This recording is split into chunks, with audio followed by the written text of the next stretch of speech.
Hello, everyone. Welcome to Wind Down Wednesdays. I'm your host, Paula Taylor, and this is episode 187.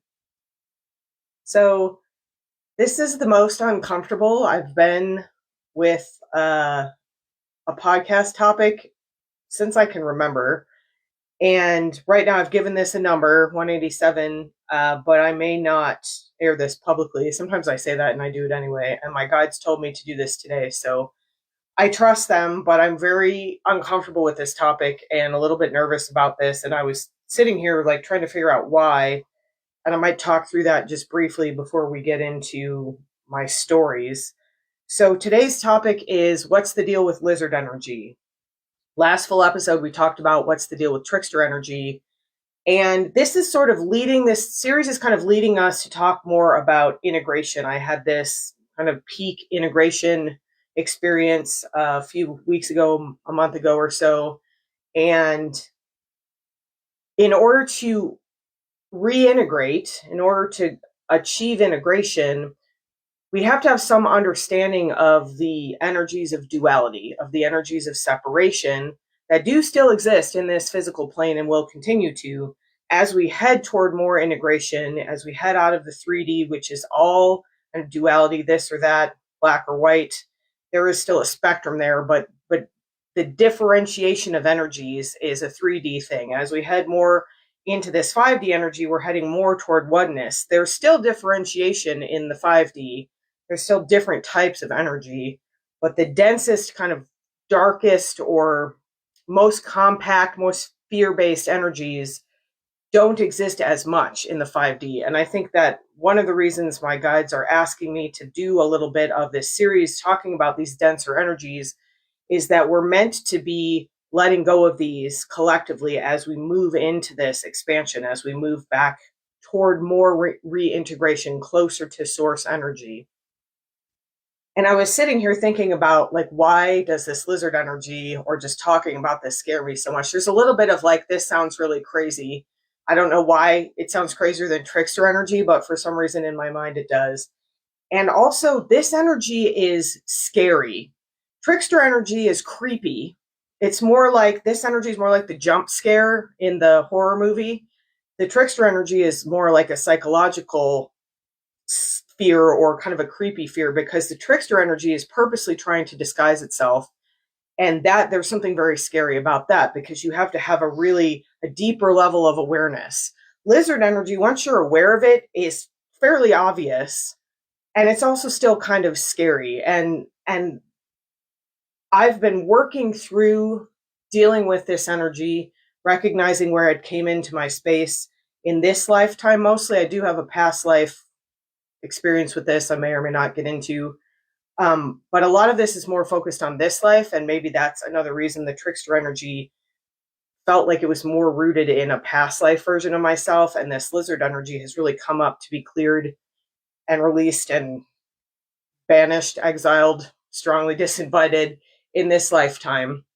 So let's talk about a little bit about what it is, and then I'm going to tell you a couple stories. There's a really long kind of narrative here that would take more than one episode to go through. So I'm going to pick a couple of incidents of this, mostly in my younger life, to kind of illustrate what this energy is like, what this energy does, how it works.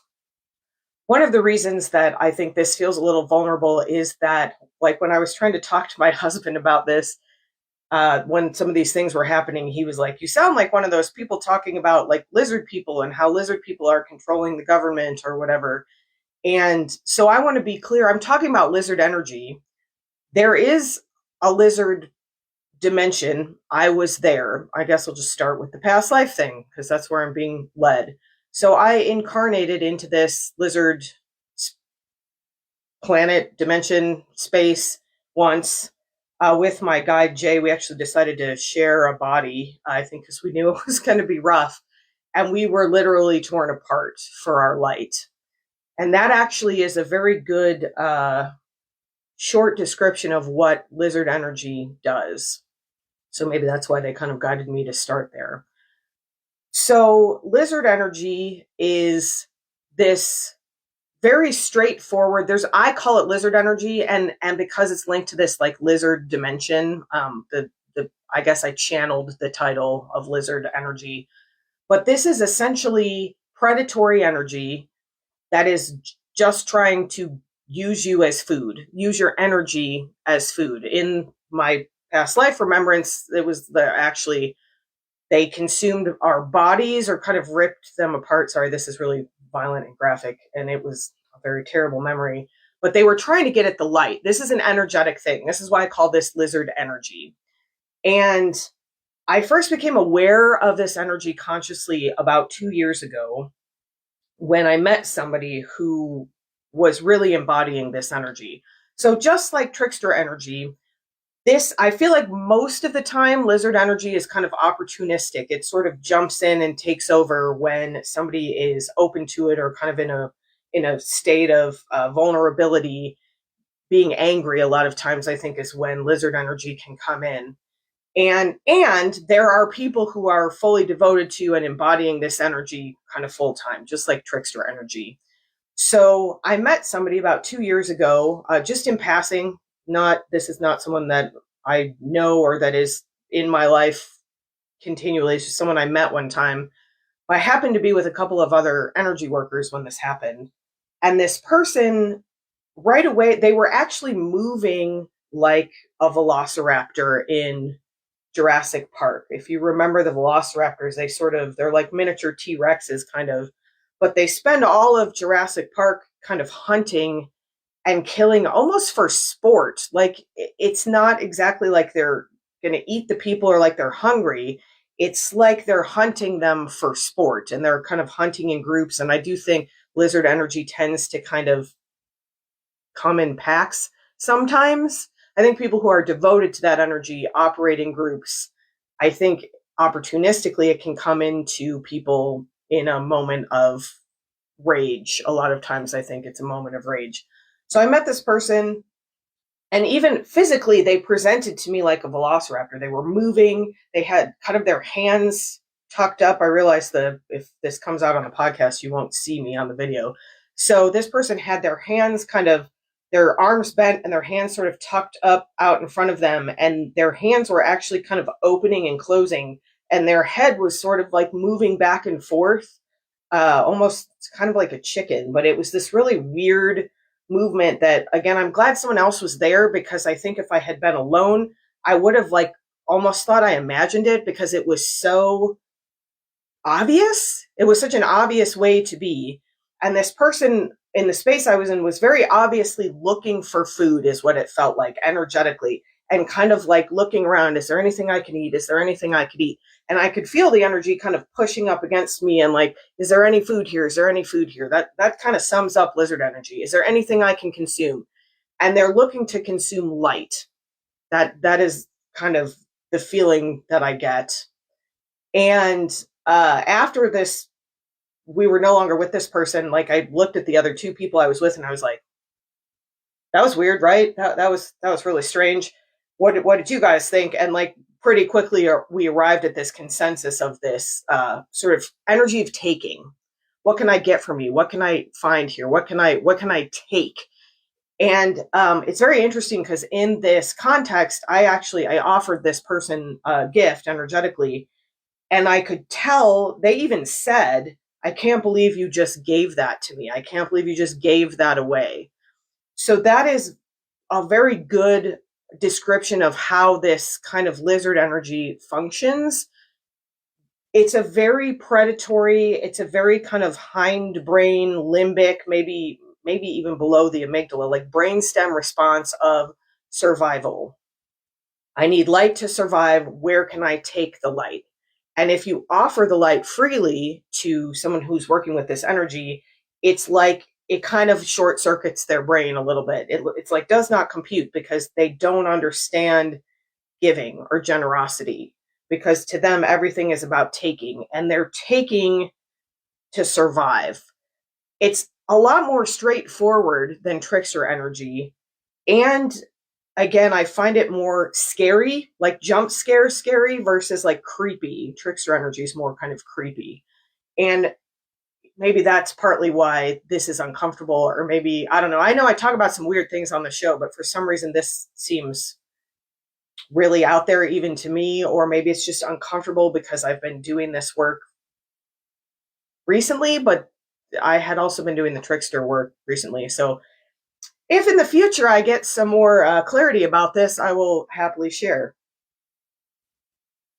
So I'm going to talk a little bit about how I've been unraveling this lizard energy. I became aware of it about 2 years ago. I've been kind of thinking of it and aware of it and noticing it when I encounter it in people in situations.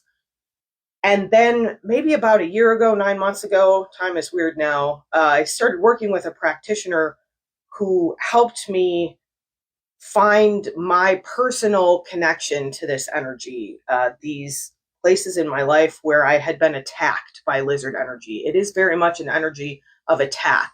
And maybe that is also why it's a little scarier than trickster energy, because trickster energy kind of comes in sideways or from behind. A lot of times it comes in with a lot of compliments, or it comes in like, hey, I'm here to help you and I'm really your friend. And so it seems less scary because it comes in a less aggressive manner, even though it's equally kind of dense and dark and not serving our highest good. Lizard energy is much more of like a frontal attack. And a lot of these attacks that I remember happened when I was too young to really defend myself.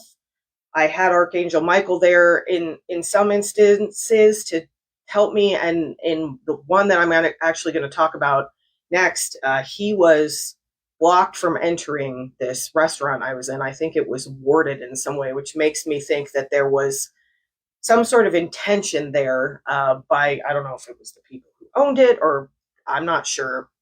This stuff is all very new to me still, even though I've been working on this for about a year. And I have a hard time, I think I said this in the trickster episode too, but I have a hard time understanding this energy because it feels so foreign to me. I think some of that is my neurodivergence, some of that is my connection to my own light, some of that is my angelic origin. To me, I don't understand why you would work with energy that is not for the highest good.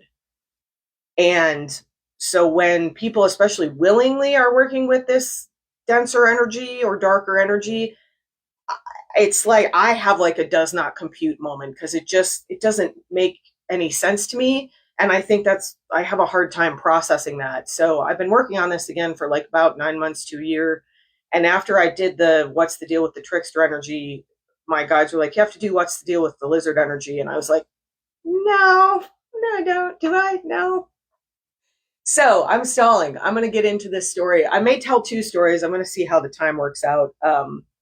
And this may be something we talk about in future episodes. And if you have questions or comments about this, please send them my way, and we can always kind of do a deeper discussion around this.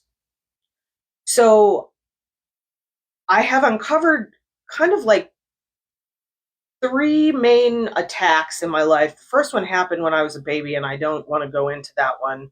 It just doesn't feel appropriate to share. And I think this second one kind of illustrates this a little bit better in some ways. But just know that like this is an energy that has attacked me multiple times throughout my life. And one of the reasons for that, when I started working with my guides and trying to understand this, they showed this to me kind of like bee pheromones. So when a bee stings someone, like let's say you get stung by a bee, it releases a pheromone that says that you are a threat. And so other bees will sometimes come and sting you because they think you're a threat, not because you directly threaten them. I saw this actually in action when my beagle Henry, when we had first adopted him, he had a lot of behavioral things, and we were working with a trainer, and she took us to a dog park, and she was trying to give him what we call high value treats. So she had this like ham and turkey lunch meat, and it was attracting bees, and she was kind of trying to get rid of the bees, and she got stung by a bee. And then within about 5 or 6 minutes, she got stung by like 3 or 4 or 5 bees, that all because of the pheromone. She's actually the person who explained that to me, because I was like, what is happening? This is terrible. You need to go. So that is kind of how this lizard energy works. So if you have been envenomated, is the word that I was given, by lizard energy, it sometimes attracts more lizard energy to you. And when I was first unraveling this with this practitioner, after the first really intense session we had, she said something to me like, I think one of the reasons you're meant to do this work for yourself is that you're meant to do it, help other people with it. And I was like, no, thank you. That's not my space. I think another reason that this is coming up now, I'm not stalling, I'm actually on a little bit of a tangent that might be important. I am seeing a lot of really dark, dense energy right now coming through in the work that I do. And a lot of times people are not even aware of it. I was not aware of this lizard energy until I was, and until I found a practitioner who could like help hold the space for me to see it and like safely kind of release it from my body. So as we move toward more integration, toward more clarity, expansion, and harmony, we have to see more of that, the opposite of that, right? We have to see more of the muddiness. We have to see more of the contraction. We have to see more of the disharmony. And so part of that, I think, and they're telling me like, yes, you were on the right track. This is why I'm talking about this now, because it's coming up now for people. And I think it can help to understand the nature of these different energies when you encounter them or when you find them in your system and you're deciding to strongly disinvite them or to release them. The other thing about the lizard energy, and this may just be me, it was difficult to release. It felt like the trickster energy, once you recognized it, it didn't really have a lot of power. The power of the trickster energy lies in its deception, lies in its like masking, like presenting itself as good when it's really not underneath. The lizard energy is much more like a poison or kind of a venom, where it took multiple sessions over multiple months to kind of find all of this venom in my system and remove it, essentially. And maybe that's why like it's a little more feels a little bit more insidious and a little scarier to me. And when you are in a space of integration and fully grounded and fully occupying your space, and you recognize this energy, it no longer can make its way into your system. You can have the power to defend yourself. For me, this came in early in my life when I didn't have my own, I didn't have cognizance to defend myself. I didn't have understanding of what the energy even was, even though I recognized it at that time. And then it sort of went out of my conscious mind. So I'm going to talk about this incident that happened. I think I was around 2 years old. I've asked my mom if she remembers this particular event, which in her mind was probably just like, we went to a restaurant with some friends. So like maybe doesn't stand out to her. But I was about 2, maybe somewhere between 18 months and 2. And my mom had a former boss that she kind of stayed friends with who had moved out to another state. And every once in a while, we would get together with this man and his wife. And sometimes they would come to us. Sometimes we would go to them. Or I think once we went out to visit them. And this, I know the exact restaurant this happened in. This was a restaurant we went to a few times throughout my childhood when we wanted to like take people to a nicer place. It was kind of a nicer restaurant, and we didn't have the means to do that very often. So it was something that we usually did when like company was in town or like relatives were over or something like that. We would go to this restaurant that looked kind of like a castle, interestingly. And so I was in this restaurant with my mom and her friend and 2 friends, like the man and his wife. And we were having lunch. I think my dad was at work. And as toddlers are, I was a little bit fussy. I wasn't behaving that well. I think I was probably tired and needed a nap, whatever it was. And I was sort of like fussing and being a little bit like antsy. Geez, it took a while to find that word. Being a little bit antsy, just kind of like not settling in, not being calm, making some noise. I don't think I was crying, but I think I was annoying this man is what was happening. These people did not have children. I don't think they were used to being around children. And, my mom was kind of trying to keep me calm, but I just was not settling. I was, and like given what happened next, now I'm like, I don't think I could have settled even if I wanted to, because on some level, I think I saw through this man's face to what was beneath, which was this lizard energy. I think this was somebody who, I don't know that it was conscious, but at some level was intentionally embodying this energy, working with this energy, trying to take using this energy. So I was being kind of fussy or, just a little bit antsy. And the man grabbed my arm pretty hard, my right forearm, kind of right up below the elbow, and kind of yelled or hissed at me, settle down, be quiet, which is problematic just on the surface, grabbing someone else's child. I mean, this was like the early 80s, so like corporal punishment was a thing, and people disciplining other people's children was kind of a thing. But yeah, problematic just on the surface. But energetically, what was happening underneath was that, and this was uncovered in this session, this bodywork session I had when I've been having a lot of problems with my forearms, and it started with the right forearm right around that time. And actually a practitioner that I work with is the one who helped me first, like, figure out that there was like basically like a talon lodged in my forearm, this like lizardy talon, but we didn't know kind of where it had come from or why it was there. And we were kind of and we got the talon out, but it turns out the venom or the energy was like still in there. So during this other session, I had a memory. This was a memory I recovered. I did not remember this particular event until this session.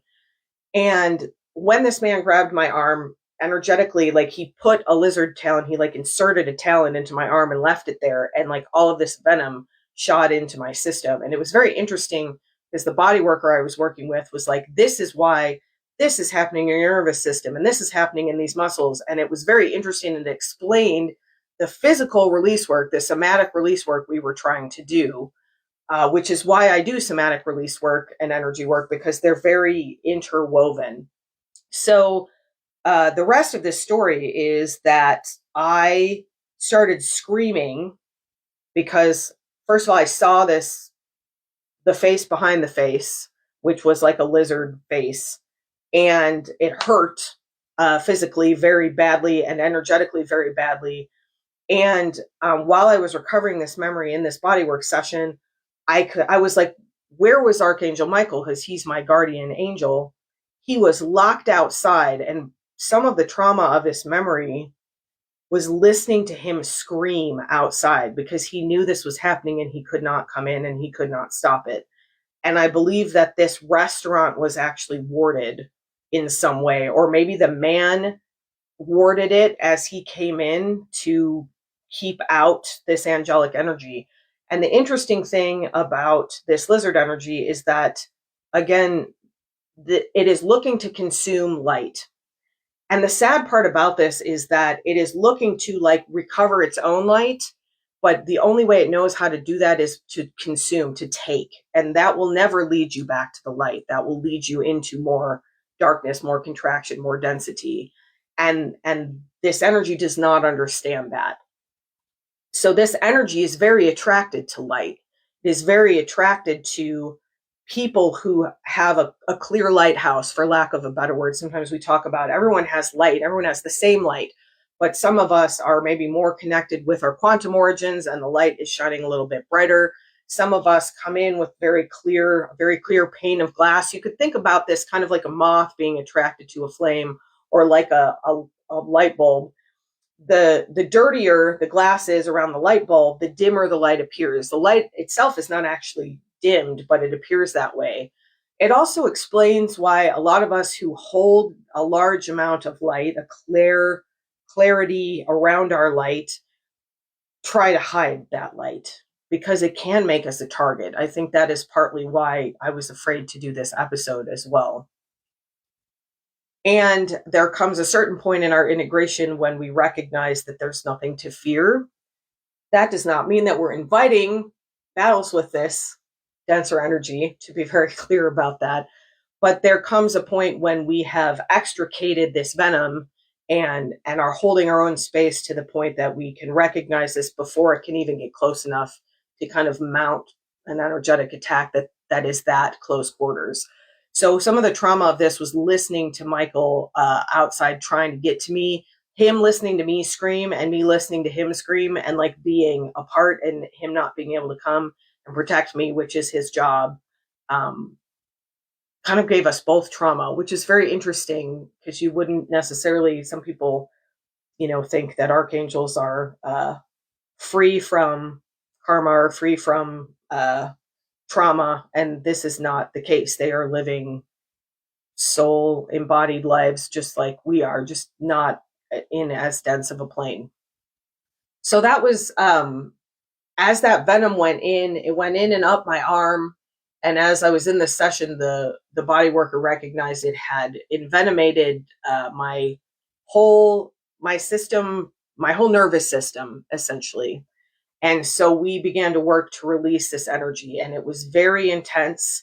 It was very, it felt very scary to kind of relive that, and especially, to remember as a 2-year-old that I was completely helpless. My mom didn't have the energetic. I talked to her about this afterwards and said, "Do you remember this guy grabbing my arm?" And she was kind of like, "Oh, I don't know." And again, like to her, it was probably just like another moment of the 80s where like somebody else like grabs you or hits you or something in public, which I feel like happened fairly often to a lot of us. And it was just kind of an acceptable way of being. So I'm going to talk about the other one because they're telling me to. So the next memory I had, so I was processing this for a while, working with this energy. I had a lot of fear around this energy because, again, as a 2-year-old, I had no defenses. And the defense I did have, which was my angel, was removed, intentionally removed. So this person may have been consciously working with this energy because somehow they were able to ward this space to keep Michael out, which sounds like an episode of Supernatural or something, but this is how I remember it. And the practitioner was there and was like seeing and kind of experiencing these things with me. And it felt very true for both of us. So the next memory I uncovered happened when I was about 7 or 8. And we were at a family gathering at another restaurant. Interestingly, maybe lizards like restaurants. And there was a wedding going on. This was like an event space. It was a restaurant, but they had like different private rooms. And so there was a wedding going on, and then we had a party going on in a different space. And my sisters are 5 years younger than me, and they're twins. And they were kind of like playing with the kids from this wedding and getting, how kids just, if they're not supervised, they get really wild and kind of out of control. And being the parentified child that I was trying to keep them from hurting themselves. There was a fountain and they were like running around this fountain. And I did talk to my mom about this memory to kind of figure out like the timing of this and how I got out of this situation, because I had a memory of like what happened leading up to this. I had a memory of the like aftershock in my family of this event, but I had no memory of the actual event itself, which I didn't realize was strange until I recovered the memory and was like, oh yeah, that was blocked out to protect me. So we had gone into the bathroom. My mom has like supplied some of the background of this. We had gone into the bathroom, the 4 of us, my mom, my sisters, and me. And my sisters and I finished first and came out of the bathroom, and my mom was still in the bathroom. And my sisters were running around, and my mom was probably trying to get a break because we were a lot. So my sisters started running around with these other kids, and I was like, don't run around this fountain. You're going to fall. My sisters were always fall. And I will say, like, this was a little bit selfish, not just me trying to take care of them, because they were always like falling and hurting themselves and getting cuts, and we would have to go to the ER all the time. And I think I was like, I don't want to like end this night in the ER for 6 hours.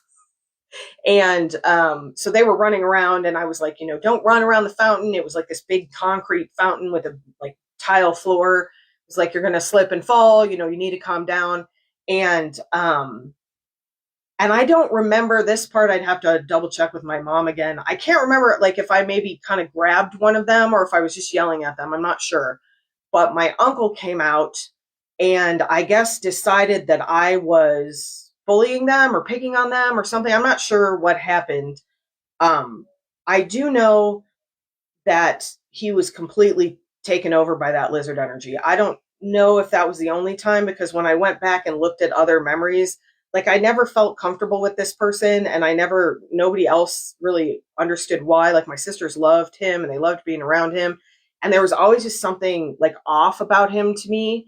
And so I feel like this was maybe not an isolated incident. This was just the most extreme. And so I think he just essentially like decided I was picking on my sisters, went into a blind rage and grabbed me.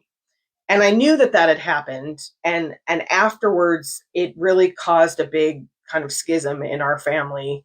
And I have felt guilty about this because I felt like it was my fault that like the adult relations got very strained after this. But then when I got back into the actual memory, I was like, oh, yeah, they should have been strained. So when I got back into the actual memory, and I asked my mom about this, and she was like, yeah, I think he kind of had his hands like around her shoulders or something. He had his hands around my neck and he was choking me. And he was fully occupied by this lizard energy. And the venom was going deeper into my system. But he was also like in that instance, Michael was there and he put his like sword between this person's hand and my throat, and it's the only reason I'm not dead, is essentially what came through. He would have like broken my hyoid bone and I would have died. So he began choking me, and I remember him like yelling. And then when I got back in the memory itself, like I remembered the constriction and the pain of being choked. And then I remember losing consciousness, which I asked my mom, do you remember that part? And she, it happened very quickly. And when I went back into this, it was like a slowed down, I could see it like almost frame by frame. I didn't even remember who got him off of me. And it turned out it was my mom. I knew it was one of my parents. So my mom's story, or what she remembers of it, is that she came out of the bathroom and saw him like attacking me and like started screaming at him, and got it, kind of pulled him off me. And I remember all the screaming, and I remember everybody screaming at each other afterwards. And then when I were in this like recovered part of the memory, like I remember just lying on the ground, almost like I actually blacked out and was sort of like half conscious. And in my memory, one of my other aunts, I think, actually came and like asked me if I was okay, because I think my mom understandably was very triggered and sort of screaming at this person, and he was screaming at her. And again, it sort of led to this kind of schism in the family that really never healed. There was other things going on, but yeah. And afterwards, I think because I'd blocked it out, I think Michael helped with that. He's kind of like, yeah. I never understood what the big deal was, because everything, like to me, like everything was fine afterwards. And again, there was this, I think, sort of shield put into my mind so I wouldn't remember the exact moment. And so I had already been envenomated. That pheromone attracts more of the venom, or attracts more of the lizard energy. And in this case, it was like went into the actual fascia and connective tissue of my neck and shoulders. And when we were trying to release this, I kept going in, and we release my neck and then it would get tight again. We release my neck and it would get tight again. And it was like, why can't we get any lasting release here? And this is the memory that came up. And so I spent months kind of working through these memories, and with this practitioner's help, like pulling this venom out of my body and healing the actual energetic. This is an energetic thing I'm talking about, but it's a physical thing. Energy is physical. And so this dense, dark energy was kind of infused into my system in all these places. And it was causing, as you might expect, it was causing me some physical issues and possibly emotional issues. So it took me a while to unpack all of this, just like trauma-wise, but also to kind of understand this energy and recognize it, and recognize how to release it. And what I will say is that, like, after I've had this big integration, I think the only reason I could have that was I had to work through this. We have to see what's in our system. Awareness is always the first step. So I think part of the reason I'm doing this show is to make you aware of this energy so that when you encounter this, you know what it is right away, and you can set the intention to not allow it into your system. Now, when I see this, I still see this energy in people, and it's just like, there's no food for you here, is essentially like, and they will respect that at a certain point. When you own your power to a certain degree, they no longer mess with you. And if you think about a predator, that makes a lot of sense. If you think about like a lion going after a herd of antelope, it's going to go for the sick antelope. It's going to go for the child. It's going to go for the older antelope, the weaker members of the pack. So when you are strong and in your own power and in your strength, this energy, it's not worth this energy's time to attack you. Now, if you've been envenomated in the past, even as an adult, this may keep attracting this energy until you identify it and kind of get it out of your system and get into a space of integration. And I think part of the reason I'm talking about this now is not just because this energy is coming to the surface to be seen and to be released. It's also because if we are going to move into a more fully integrated version of ourselves, there are energies we can't take with us into this expansion. And this really gets people riled up sometimes and confused, and I get some what's the word, like clapback. I get some resistance. There's resistance around this idea that there are energies we need to release. And I understand that integration is like, we are accepting all of ourselves, we are owning all of ourselves, that there is dark, there is light, there is a balance there. The yin is the dark energy, the yang is the light energy. And there are energies that are so dense that they do not belong in that clear yin space. So again, we are looking for clear, expanded, and harmonious energy, whether it is dark or light. Darkness alone does not imply density.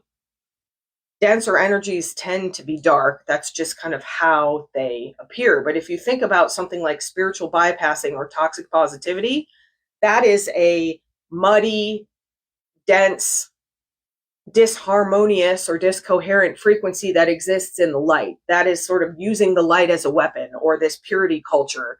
So there are aspects of light energy that are not serving either. That is why I'm always saying clarity, expansion, and harmony. It's not about vibration, like high or low. It's not about light or dark. It's about being clear. It's about being harmonious. It's about being expanded, to the extent that we can do that in this physical plane.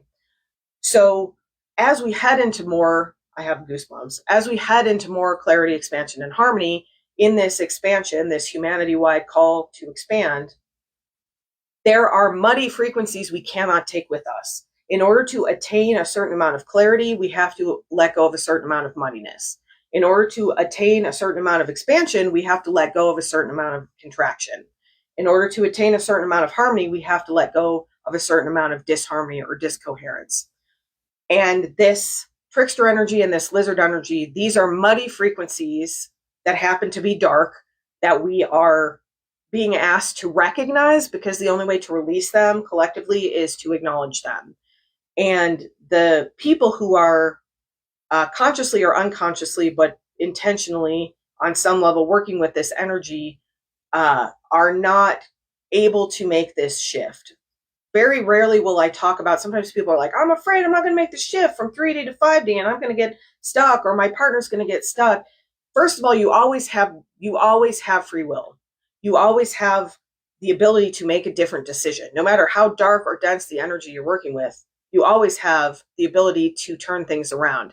Now, you have to work through the karma that you've built up around that density. You have to, you don't, I mean, I think it's possible, but for most, I've been doing this work for a long time. And when I see, this happens in past life work a lot, when I see these versions of past lives or ancestral lives, ancestors that had been in very dense contracted energies, they don't just like spontaneously expand and go into the light. They have to kind of like work their way back out of the density. That is essentially what we call karma, is this idea of like the more you're identifying with that muddiness and that disharmony and that contraction, it takes you time to work your way out of that. I think, again, everyone has the decision to shift, but the people who are intentionally working with these muddy frequencies, especially those who are trying to use them to manipulate others, which is what the lizard energy is. I'm going to use this energy to take as much as I can, to take and take and take and take and take. The first thing is, these people will never find happiness because they are trying to fill a spiritual hole that can only be filled with clarity, expansion, and harmony, with this muddy frequency, with this stolen, they're trying to steal light. You can't steal light. It's not possible. You can try to consume it, as in my past life where they ripped apart our physical body to try to consume our light. And guess what happened? Like, we just died and went back into our light, and they were still stuck in that dense, muddy frequency until they decide not to. So the people who are especially consciously but intentionally on some level working with this energy they cannot take this energy into this expansion. And when we talk about a split of 3D and 5D, and the 3D getting more dense and more contracted, more muddy, more discoherent, that is the people who are choosing to continue down this path of muddiness will at some point have less and less access to expansion. Quantumly, this is the other thing that trips people up. Quantumly, at the very source of our being, everything is light. But Source chose to create physical reality to experience not Source, which is not light. Or I should say, it is light. It's also infinite clarity, expansion, and harmony. So in order to experience not clarity, expansion, and harmony, Source created muddiness to varying degrees. The muddier a frequency gets, the darker it tends to appear. Think about a pond that's clear. The more mud that's in the pond, the darker it appears. Even though once the mud is settled, there's still clarity there. At a quantum level, everything is source energy. And in physical reality, we are here to experience what not source energy is, and work our way back toward source eventually, if we choose. And some of us may not choose to do that for a very long time.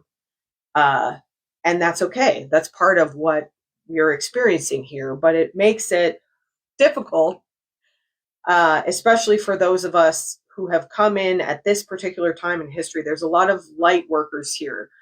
And being a light worker doesn't mean you don't do shadow work, because it's all part of the same thing. But if you are here to anchor in and embody these light codes that are inviting us into more clarity, expansion, and harmony, you can sometimes become like the flame to the moth, the light that the lizard energy wants to feed on, the light that the trickster energy desperately wants to attain. This is the thing that's so sad about this. When you get to a point where you can have some compassion, these energies want what all of us want, which is that oneness, which is that experience of being connected to our source, being clear, expanded, and harmonious. And they're going about it in a way that will never lead them back to that space. And there's sadness in there, and I have compassion around that. And there are a lot of people right now who have, like, I was envenomated against my will multiple times throughout my childhood. I didn't ask to embody that energy in any way. So part of my work as a light worker and a shadow worker that ripples out into the collective is to recognize what is the energy in my own system, how clear, expanded, and harmonious can I allow that energy to be, and on that path, what are the things I have to see and perhaps clarify. Sometimes I talk about release, and sometimes we are actually moving energy out of our system. Sometimes it's like that pond. Like if you shine enough light into the density is no longer dark, it becomes light. You allow things to settle. You do release out. There's all different ways that this works physically in the energetic setting, but essentially we're being asked to recognize these muddy frequencies, these muddy, contracted, and discoherent frequencies on our path to more clarity, expansion, and harmony. And so knowing what they are and knowing how to recognize them and knowing how they work is a really important step on that journey. I spent 30 something years, 40 years, not knowing that I had this envenomated energy in my system until I was ready to see it. And there's no judgment around that. There's no judgment around the timing of that. We have infinite lifetimes to work through this.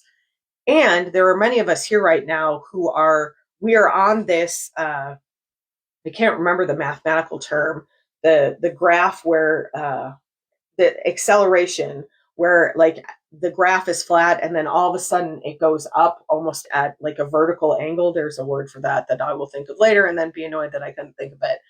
We are on that accelerated timeline. We came here for a reason because we wanted to accelerate our travel into more clarity, expansion, and harmony.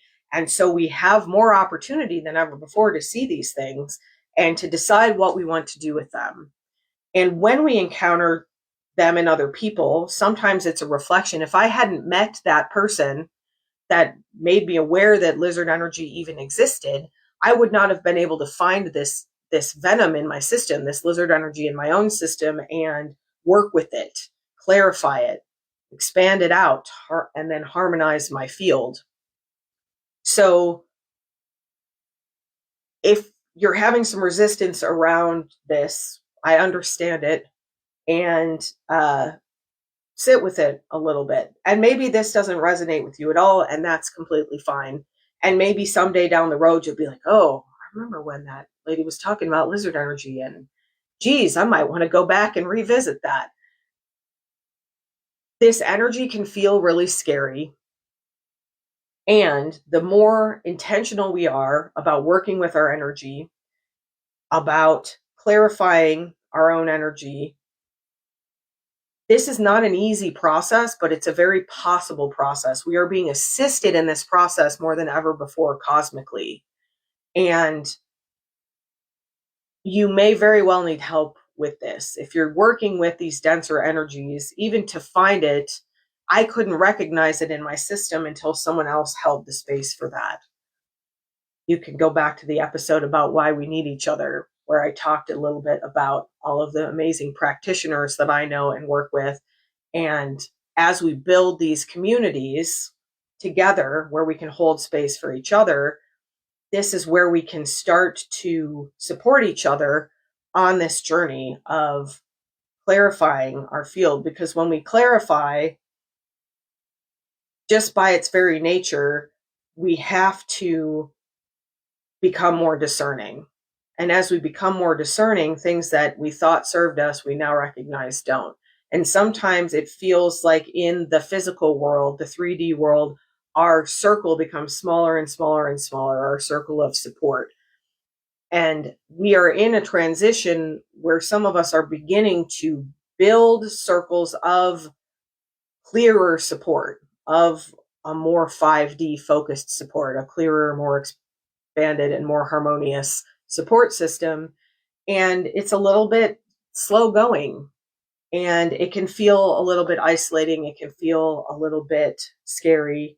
And I just want you to know that you're not alone. When you are ready to reach out for help, help will show up for you. Help exists to work with these things. It's what I do professionally. And I have to do this work continually, personally for myself, so that I can hold the space for the other people who come to me and for the community that I am building. So if you'd like to be part of that community and you feel called to more clarity, expansion, and harmony, we'd love to have you join us in the Spiritual Awakening Sanctuary. It is $11 a month, and it gives you access to a small community of like-hearted individuals, interaction, places to ask questions and receive support. You also get bonus episodes of the podcast, all the activations that go with the full and bonus episodes, and some other perks and discounts. So we'd love to have you join us there. Have a beautiful rest of your day or evening, and I will see you on the next episode of Wind Down Wednesdays. No.